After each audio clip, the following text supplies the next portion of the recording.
Hello YouTube, Esther781 here, and it's that time of year. Weather's changing, getting a little warmer, 60 degrees today. I know, don't hold your breath, it's New England. And of course with that comes garden tractors, lawn mowers, riding mowers, you name it. And this happens to be a friend of mine. Asked me if I could just give it a once over. He didn't use it much last year. And it does run. I drove it in here. And I'm starting to wish I didn't. Because first thing I did, took the air cleaner off. And then I saw the little signs of pests. And then you come around and you see more and more. And well, I know the battery was dead when he got it, so he just pushed it on his trailer. But we're going to see exactly what the damage is and how bad it is, and I'll tell you exactly why that's such a bad thing to see.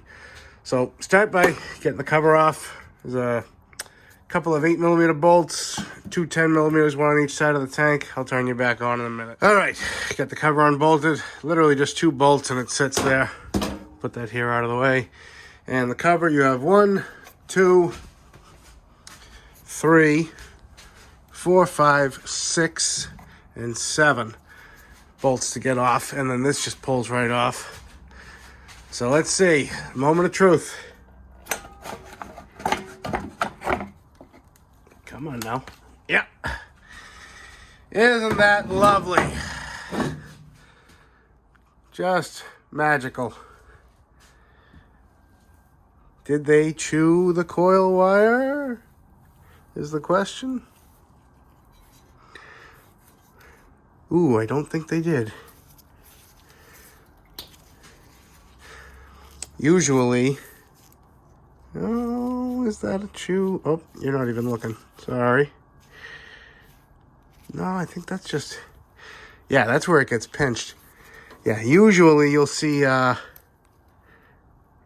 Maybe that's a little bit of chewing. Usually you'll see... It'll be literally down to bare wire. Oh, yeah, that's beautiful. And they just love to chew. And they did chew on the kill wire. That's luckily not as crucial. I can cover that with just a little electrical tape, but they didn't even get through the sheathing on the wire, which is awesome. But believe it or not, that's not the worst part of what can happen. This is supposed to be... you're supposed to be able to see how you can see my fingers here? Cooling fins. As this motor runs, this is a big fan. Sucks air through here, pushes air out here. It's supposed to blow over this head and keep it cool. And it's not going to do a whole bunch of that. With grass and fuzz and dust. Yeah, you can see I'm sort of making little passageways. Can I get my finger in there so you can see? Yeah, a little bit. There you go. So, it's a good thing he brought it in. It's a good thing he didn't start it, because knowing him, I'm not going to name any names, but knowing who he is, he would have just left this thing running for a little bit, let it breathe, let it run, and bam. Next thing you know, hey, it's blowing a lot of exhaust out the oil dipstick tube, and she ain't running so hot. I've seen it happen, folks. All right, let me get a blowgun, blow this all out, and show you what it's supposed to look like. All right. Well, that's looking much, much better. And that's where a lot of people will stop. But what you got to do is really look around all these little nooks. Anywhere you can see the edge of a vent. Which brings me to this corner, which I've already loosened these bolts off. And you gotta do it, because I mean, you know, my luck, it'll overheat, and I'll just feel terrible about it. But 1 bolt here, 1 bolt there, and let me get you set up in a stand. All right, I think we're in business. All right. Oh, yep, just hit the stand. That's cool. All right, so what you'll do is this dipstick is just sitting in there with an O-ring. Give it a gentle twist, and it'll pull right up out of the hole for you. Set that aside. I put my thumb over the oil hole so nothing falls in, because you don't want that. Now I've just slid it out of the side. Look at that. Acorns, peanut shells, sunflower seeds. Then grab your blowgun. Keep your finger over the hole. Just give it a quick little blowout, and look at that. Perfect. No more acorns. And then before you forget, slide your dipstick right back in so that no crap gets in the oil. Another quick tip that is, again, my preference, my opinion. You don't have to listen to me if you don't want to. But you'll often see me using one of these impact drivers to take bolts out. Whenever I'm putting bolts back into these aluminum, I like to just use a ratchet. You get a better feel for it. These can strip out like absolutely nothing. Especially if I'm taking this cover off once a year, because mice will be mice. And then that's it. You don't have to torque on them hard. But I guarantee you use this bad, Larry, you're going to be stripping out the holes and you're not going to have a good time. All right, next up, while we're in the area, checking the spark plug. So, oh, that was tight. This friend of mine is frugal, is what I'll say on YouTube. And he's got me on a do it as it needs it basis. So if it doesn't need it, don't do it. But he's got my blessing if it does. Oh boy, let me bring that a little closer. And it's not the worst. Definitely looks like it might be running a bit on the lean side. I could be wrong. But let me give it a quick clean up on the wire brush and we'll take another look. All right, back from the wire wheel, and it's really not that bad. And I'm not surprised, because when I pulled it out, it actually looks like he might have just thrown this in. I know I didn't, but it definitely looks like she needs a bit more gappage. These are about 30 thousandths. So we'll take our gauge here. And it's close. Just open her up a tiny bit. And don't know if you can see right about there. 30 thousandths. Generally on small engines, it's the 10, 20, 30 rule. 10 thousandths gap for the ignition coil, 20 thousandths gap for points, and 30 thousandths gap for spark plugs. Again, look it up. Your results will vary, but if you're in a pinch, that won't steer you wrong. And then something else I'll always do is anti-seize. A little bit of automotive herpes. Call it that because you get a dab of this stuff anywhere and it spreads. I had a guy I used to work with, used to love this stuff. He'd go home looking like the Tin Man every night. And let me make sure you're even looking. That's way too much. Perfect. Again, just my preference, something I always do. You know, the guys that taught me always used to say, think of the next guy. And the next guy is usually you. So put things back together the way you'd like to take them apart again. Always good practice.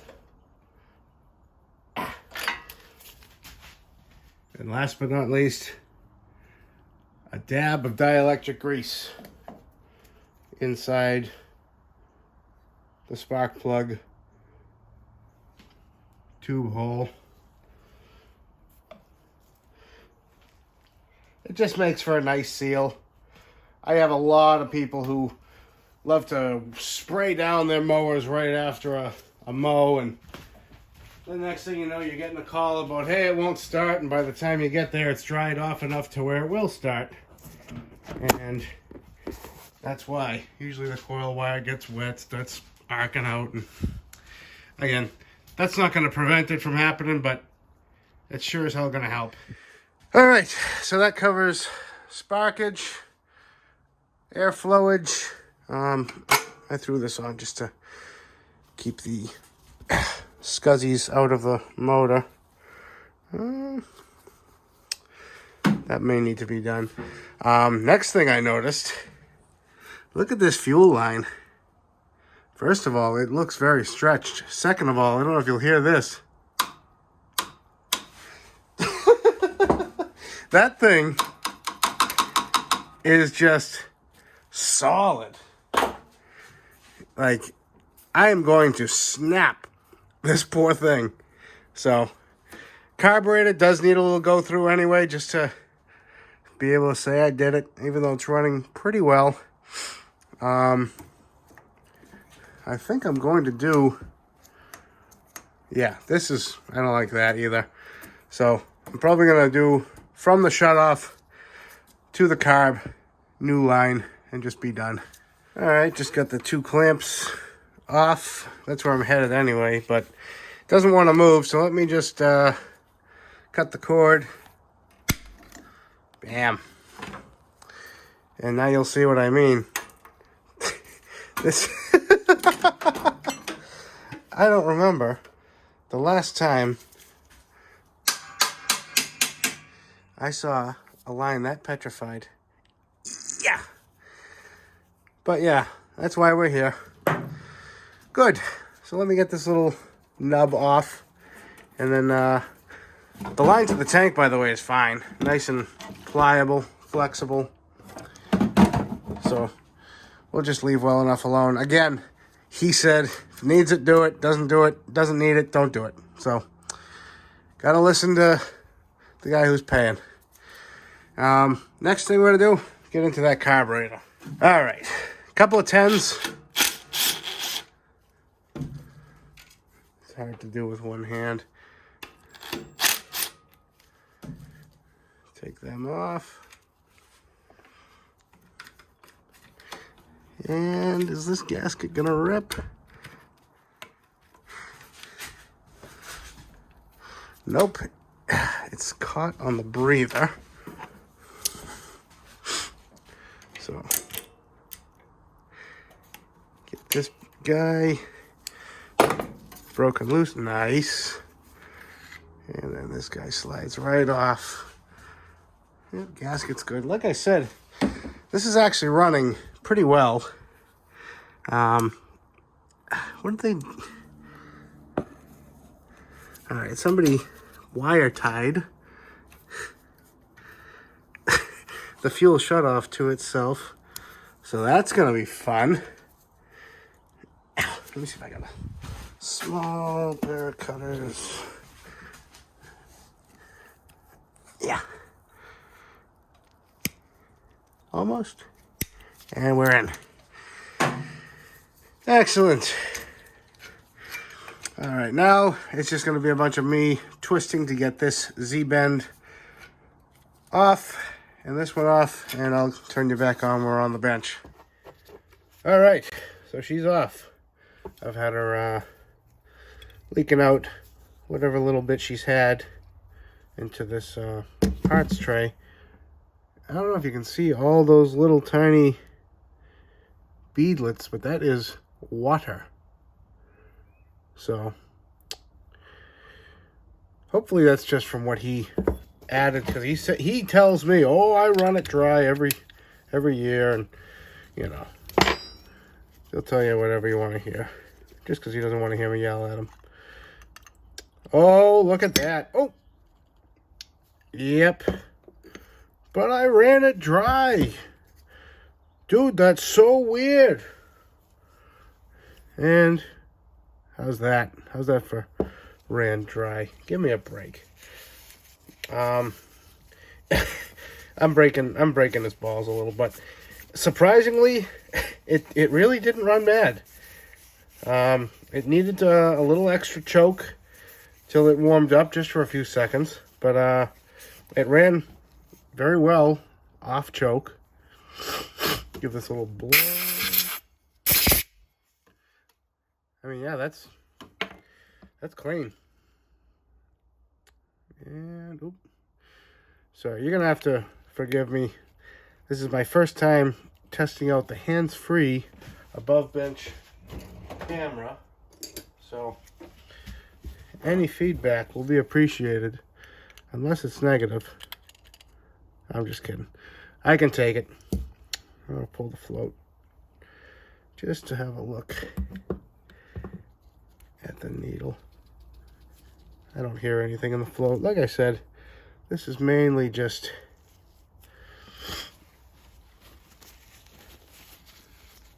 giving it a once over before the spring. Is that focusing? Come on. Oh, it is. It's just hard to see. So what I'll do is I'll give these a little push with my thumb, and you see it's springing and coming right back into place. These will harden up, and then that's when you start getting the problems with them. So I usually just give them a little bit of clean, and a wipe on a rag, and good as new. Now as for the rest of this, there's not much to these, honestly. I think I'm just going to give it a hose down. I have a new bowl gasket for it. So let me just pull that off to start. Give it a quick blow with the blowgun.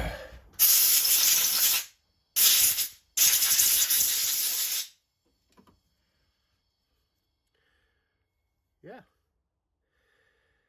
And should be good. I'm going to hit the rim of this with a brass wire brush. And like I said, I'm going to give it a little spray and clean it up a little. And I'll turn you back on when it's ready to go in. And done. Yeah, it's looking much better. New bowl gasket. New felt gasket for the fuel shutoff solenoid. And we'll throw it back in. Also, this might fall under self-explanatory or obvious for some of us who have done it a bunch of times, but I've had a couple of friends of mine complain about reinstalling these carburetors with these built-in plastic bushings, we'll call them, and it's because they don't line up. See, if you spin it, there's one side there, and then there's an opening. That opening has to be facing straight up so that when you go onto the little bend, it'll push straight through and hooks on just like that. And like I said, for some of us, I'm talking ragtime here, but you don't know how many of my friends have just removed that piece and then it runs horrible, or they've just struggled with it. And if this helps someone out, I've done my job. All right, carburetor's in place. Everything moves nice and freely. If you want, you can give the governor a push, give the choke a push, make sure everything's seated. It's just good practice. Hook up the ground for the fuel shut-off solenoid. That's just an 8mm hex on the side of the block.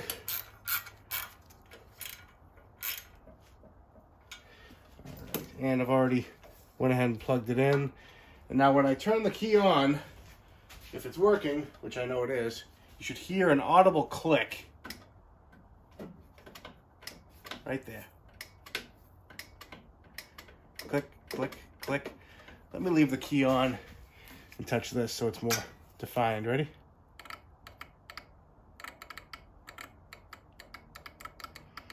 And that's that little black plunger opening and closing. Now we're going to put the air box back on, which is literally just these two nuts, and attaching that tube back to the breather, to the cover. It's not so graceful when you're working around a camera, by the way. Again, these are just two 10mm nuts. And then we're gonna tighten these down again by hand, gently, Click. Click. Done. Torqued to factory spec. Alright. Now let's just wrap up one job before we get ahead of ourselves. This is that nice Tygon Stens True Blue 1/4 inch OD, 3/8 ID, and, oh wait, vice versa. 3/8 OD, 1/4 inch ID. And this stuff is fantastic. It goes on so tight that I've seen guys don't bother putting hose clamps on. Don't worry, I'm not one of those guys. I'll put a hose clamp on. There's a lot of debate on the internet about these little tiny red fuel filters. Can you actually see? How good is this camera? You can see in there. That's just a screen. It's not going to filter out any big particles, but it is, I'm sorry, it's not going to filter out any small stuff, but it is going to filter out big stuff. So my general thought is, if it has it, put it back in. If it doesn't, leave it out. I don't like putting paper filters on riding mowers that don't have a fuel pump. I've just seen fuel starvation issues, and I'm going to sort of relocate this filter because I didn't like it sitting here by the throttle linkage and all that stuff.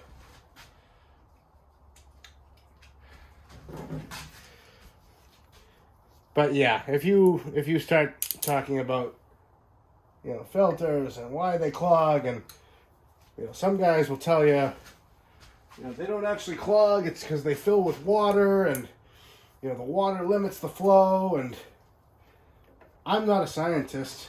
I'm barely a mechanic, so that may be right, and it does sound like it could be right, but, you know, it's, at the end of the day, it's an opinion. And who am I to say who's right and wrong? All I can do is go by experience. And I've been servicing riding mowers for long enough to where I really haven't been punished for not using, and I haven't been punished hard for using these, so meet in the middle is what I say. Everybody's happy. And are you guys just looking at my arm? Oh, that must look great. So yeah, that's gonna get clamped under there. I'm gonna leave it loose for now because we still got to change the oil filter. But nice. Let's see what's in that tank. All right, well, based on what we've already seen, my expectations are not too high, and this tank is very empty, luckily. But we already know that there's water. At least there was water in the carburetor.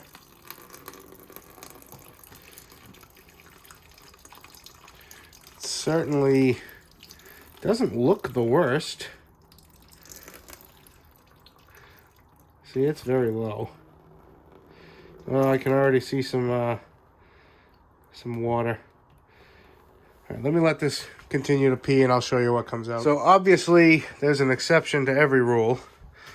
But generally, if I'm pulling the carburetor off for any reason, well, not for any reason, if it's got a rough running issue, if I find stuff that's junky in the carburetor and it's easy enough to do, I'm pulling the tank off, I'm draining it, and I'm cleaning it. And here is why. Now you can see, look at, this hasn't even settled yet. This is just a minute or two later. All those little water droplets are making their way to the bottom. Let me get the glare off the screen. Yep, there it is. It's like a little lava lamp. It's not the end of the world. I've definitely seen way better. I thought it was going to be worse, judging what was sitting in the float bowl. But definitely enough to make it run a little janky. So yeah, it's good practice. And obviously this tank is just one of the, you couldn't ask for an easier gas tank to just pull it off and, you know, give it a swoosh and clean. So put the extra effort in, or else you're going to be doing it later. So again, if it's like mine, where you can see it, there's just a little bit left. There wasn't a horrible amount of hidden water. I'll usually just put a rag on one of these grabber tools, put that in, and just catch what's in the corners. You're not going to get it all. Well, you could if you wanted to. I mean, I've had tanks that were so bad that I've rinsed them with hot water and even soap, and you know, shake them out, rinse them again, shake them out, leave them out in the driveway on a hot summer day. And you'll see that's what you get out of it. And that's just about all of it. So it's as thorough as we can be without being ridiculous. You don't want to spend a ton of time, but you also don't want to do things twice. So that's going to sum up the fuel system. And let's move on to the next thing. So that means the next part is everyone's favorite, changing the oil. And if you've ever worked with one of these valves, I'm sorry, I wasn't the one who designed it. It's honestly not the worst. It's just they leak. They're a little unpredictable. What you do is you sort of twist and pull, and it's supposed to make the oil come right out of here, but most of the time it comes out of there and back here and runs down the frame and through this hole, and it just makes a big mess. So what I do, I got one of these sucker outer tools, go right through the old dipstick, straight down to the pan. Hard to do with one hand. And you give her. Now, I didn't show it, but this was actually very low on oil. And it looks very clean, which the two of those usually don't add up. So let me suck the rest of this out, and then we'll take a peek underneath, see if it's got any oil leaks. All right, I've sucked out all the oil I can. And this, if you can tell, the dipstick bottoms out here, but the sump ends down there. So I've pulled maybe a half a quart out. So we're gonna have to play with this lovely drainage setup anyway. Nice way to start, just give it a blow. Gets all the dirt and crusties out of your way. Get a nice pan set up, because you know you're gonna miss all of it. I'll pull this right off just so I'm not messing with it. Give it a half a twist and pull forward.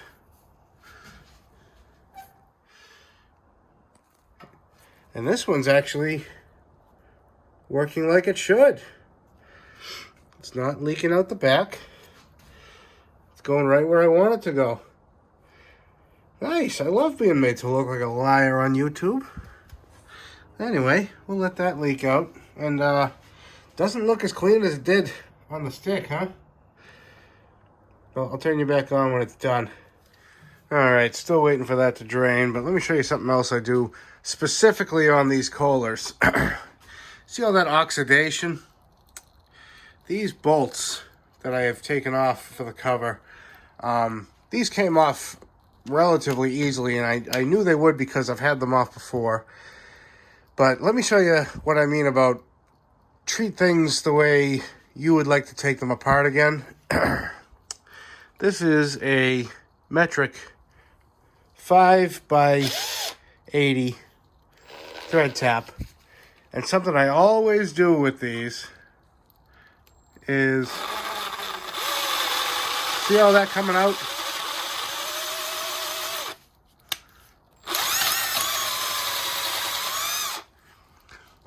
clean up those holes. Gets all the corrosion out. And that way when you're the one, let me focus. When you're the one putting this engine back together, it's gonna come apart again. All right, oil is done and drained. I'm waiting on the oil filter to come in from the parts store. But next, I gotta shake down the front end and sharpen the blades, which means we have to get underneath this thing. And let me just say, if you guys do not have a winch mounted to the ceiling of your shop, let me be the one to tell you, it is stupendous. It is literally hook it, the brakes are set,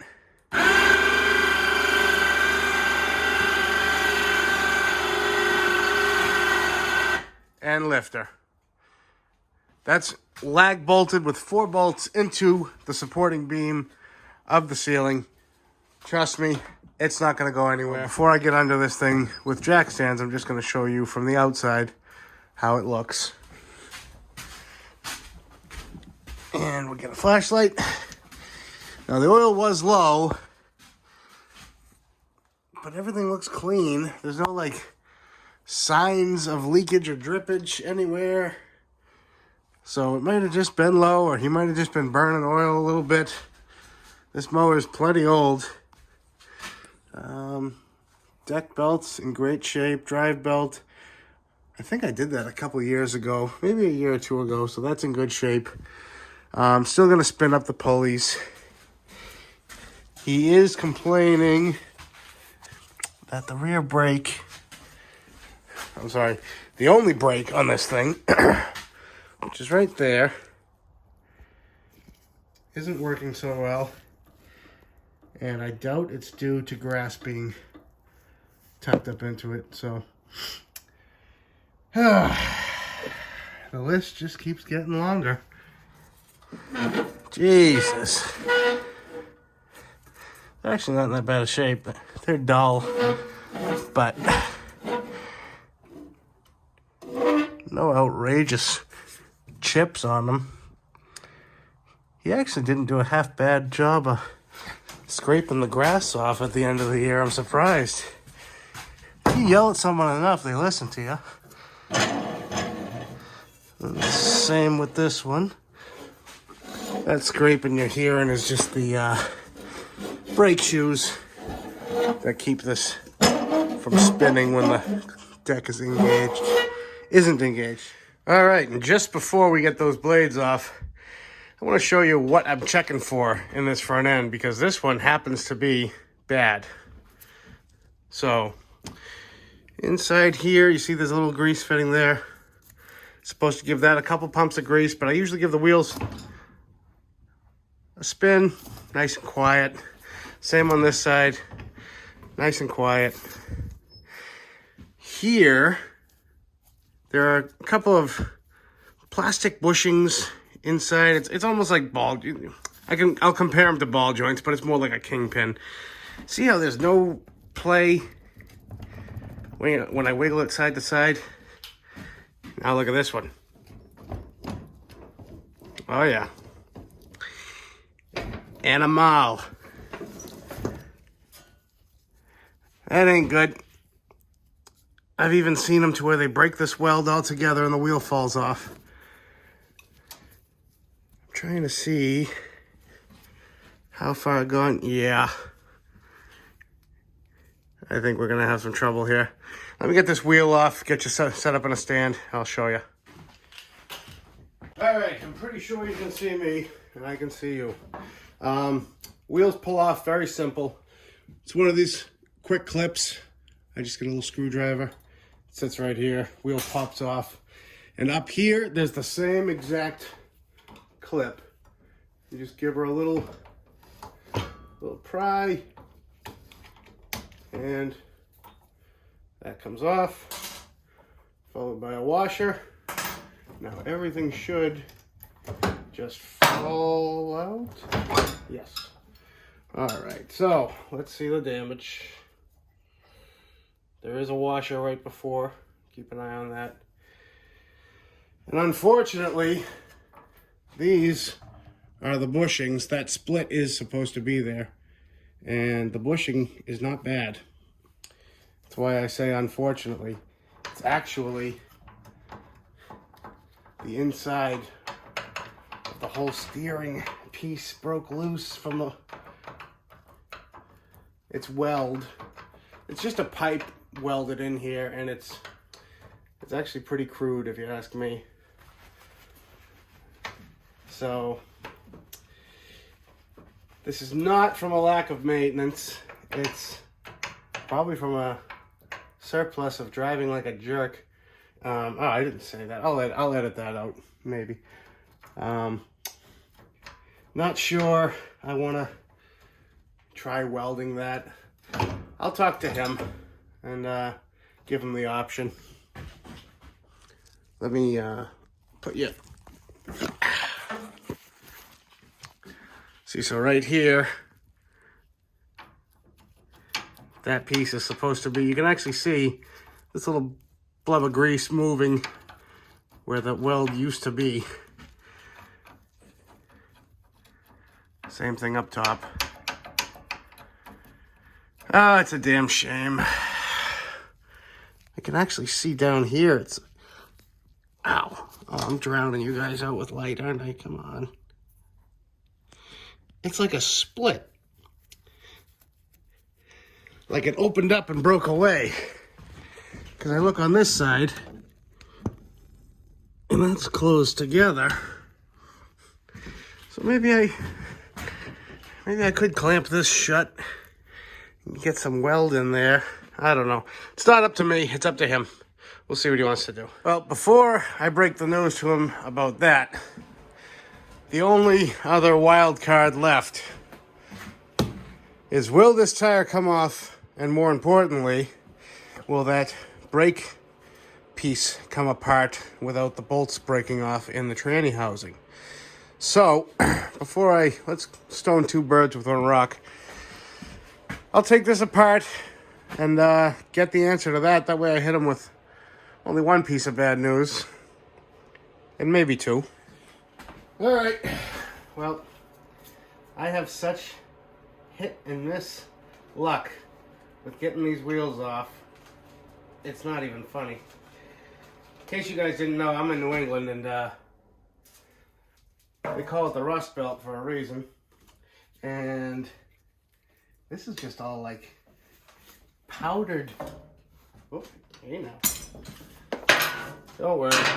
Everything's completely safe. It's all like powdered old grease, so maybe it will... Oh.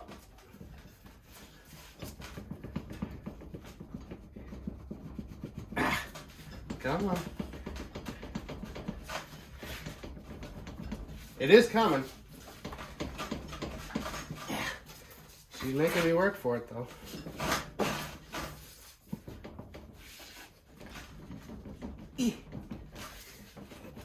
Come on. You know, make me earn every quarter inch. And I'm hitting the deck now. Great. Alright, let me see if I can make this any more sketchy, and then I'll turn you back on. And just like that, it's off.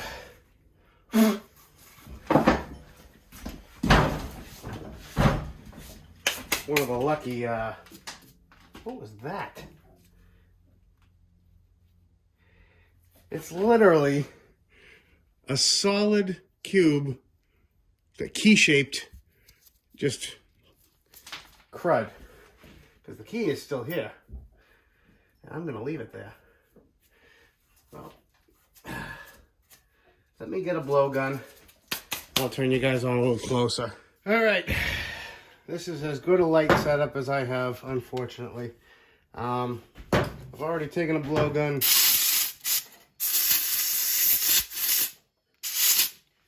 Blown out as much of the crap as I can. I'm going to spray a little bit of PB Blaster in there. Honestly, it's either gonna go or it's not. I've had such intermittent luck with these. My best tip, this is just a 1/4-inch breaker bar, and it really gives you a good feel of if, ooh, uh-oh, yeah, I think that's actually, I think she's gonna go. Oh,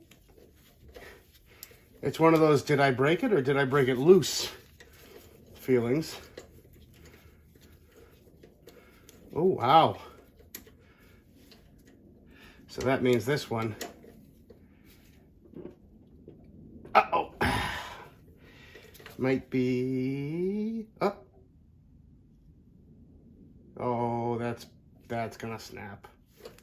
Oh, actually, give it a little help.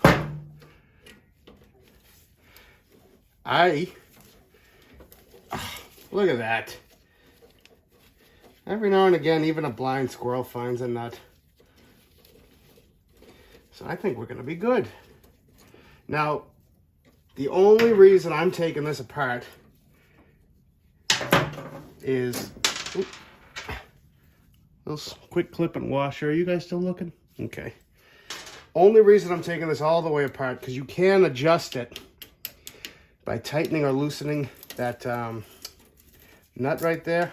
Can make the brakes work better. But in my neck of the woods, they tend to rust up like this is supposed to, slide right off of my hand. Of course, that ain't working. And the little rods inside this caliper,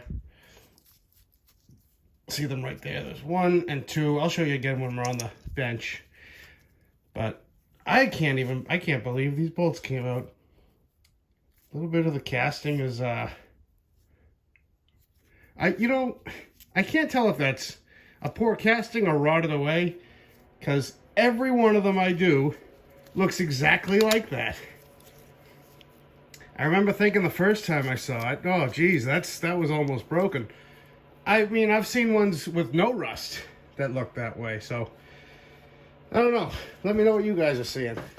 But first, let's see if this thing actually wants to play nice with us. Oh yeah, no problems.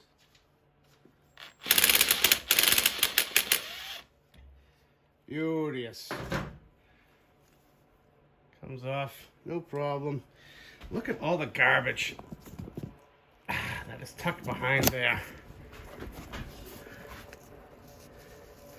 And that is just, no one ever washes this thing when they're done with it.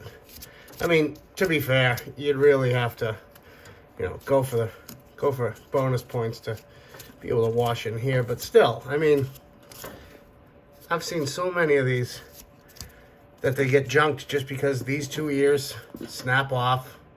And now it's got no brakes. And if it's a hydrostatic, you're fine, because you kind of slow yourself down. But panic stop's a panic stop. I don't care what you're driving. You guys heard something fall. It was a little washer that goes right there. Just like that. And we're on the bench. All right, so not much to these things. Here's a little tiny brake pad. And you can see there's like a witness mark already worn into it. That shows you that it sits just like that. So just make sure you put that back the same way, or don't. But you'll see what I mean. A little tiny shim. I'm trying my best to keep you guys in focus. Getting used to this new camera mount I put up there. A little bit of crud in there, just get that gone. And then we're going to take this nut off, 1/2 inch. Put that right there. Now pay close attention to how this comes apart, because a lot of people do it too fast and then forget how it goes together. Little holder, little washer, and then the spring goes around this little bolt. Bam. Little tiny spring in there.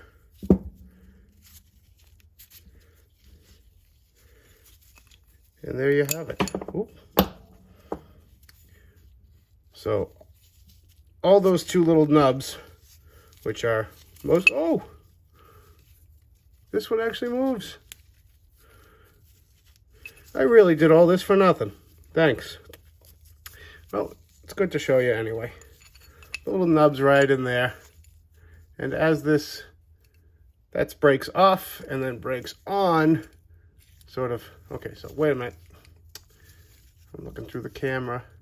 That breaks off drastically. I'm just showing you how it works. And as you twist, it's moving those two in, squeezing this pad against the rotor, against the other pad that's built into the transmission.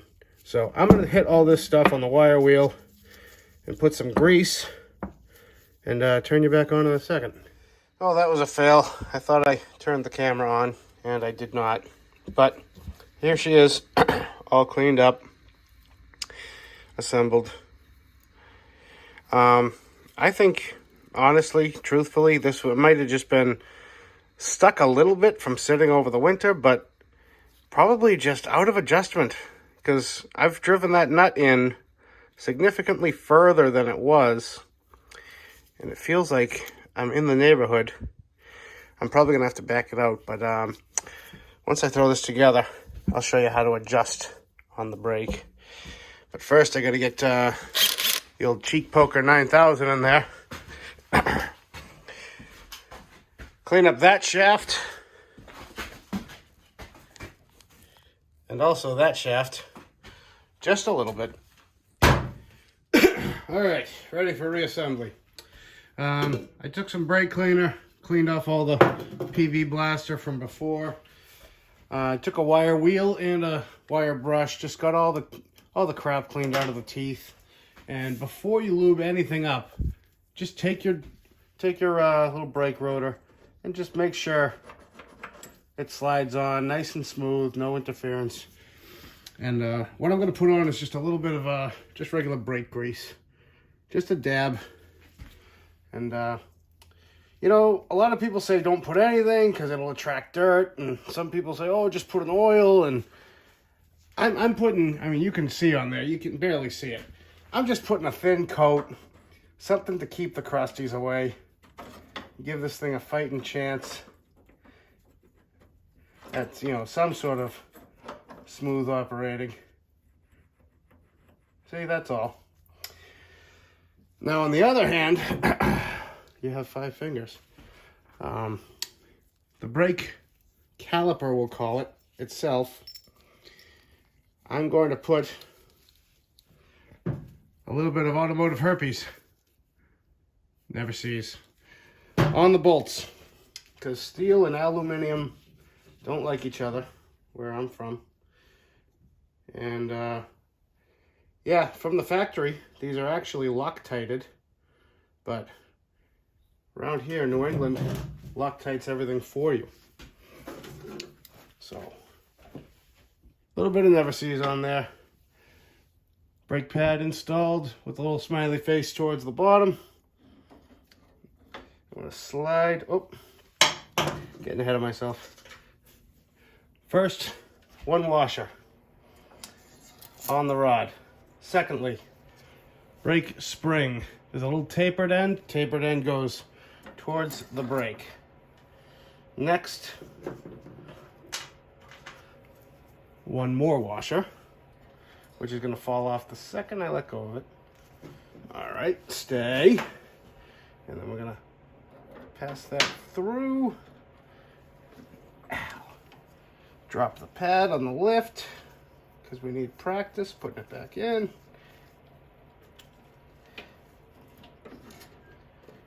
Line up your holes and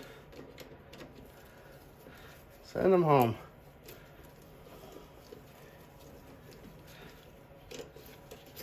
I do a lot of things with the impacts around here, but I will always start these by hand. I mean, it's just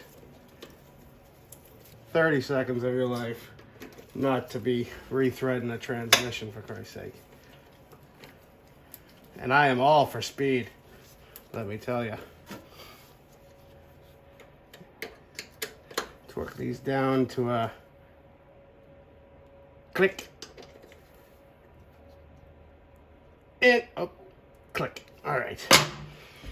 Don't go crazy on these. Use common sense. Tiny bolt. Just do it till your elbow creaks and you know you're home. And you put that last washer and the little quick clip. Look around to make sure you didn't forget any parts because you're on camera. All right, now I'm gonna go to the other side and I'm gonna actuate the brake so you can see exactly what happens when I push it. Plus, we'll get to see if it's actually close or if it works. All right. I hit the brake and I locked it down. So now, let me just... It is an open differential, so you gotta spin both wheels equally. I can't get that to spin. So I think we're close here.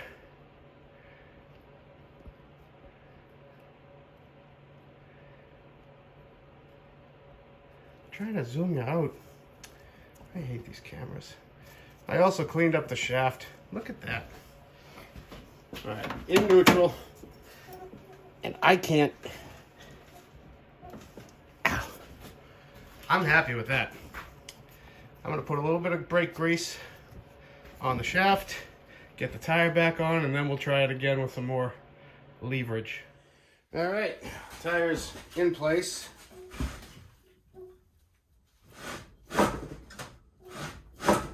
I think that is success. So you open differential, I can always spin one tire, but then as soon as I go to spin two, that's the brake holding. And then I take the brake off, and I should, yes. I'm gonna call that a very wiggly wobbly sketchy victory. Last thing, if you guys ever take your wheels off on certain mowers, make sure, right in here, you have a wheel key that can fall out. It's just a long square piece of steel. Keeps the wheel in synchronous with the axle. You'll know right away if you forget to put that in. All right, well, we now have rear brakes, a cleaned carb, a clean tank, charged battery. What's left? Oh yeah, no steering. Just got off the phone with him, and we're going to replace it. I don't feel comfortable. I mean, it's not a car on the highway. It's a lawnmower. But I can get this piece with the spindles, everything I could want for $50 delivered.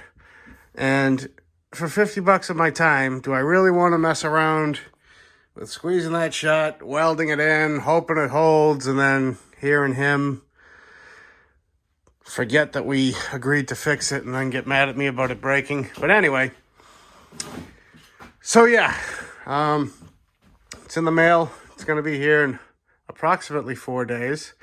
But hey, that's without COVID coming into play, so it'll get here when it gets here. Well, guys, I just noticed this video is getting to be almost an hour long, and nobody wants to listen to me for that long. So I'm going to do this part 2 kind of thing. And, well, for now, here's a video of my little dog, Bo, playing in the backyard with his new herding ball. Nice way to end the day. Just want to take a minute. Thank you guys for liking, commenting, subscribing. We've almost hit 350 subscribers. I appreciate every one of you, and couldn't do it without you. Till next time, thanks again.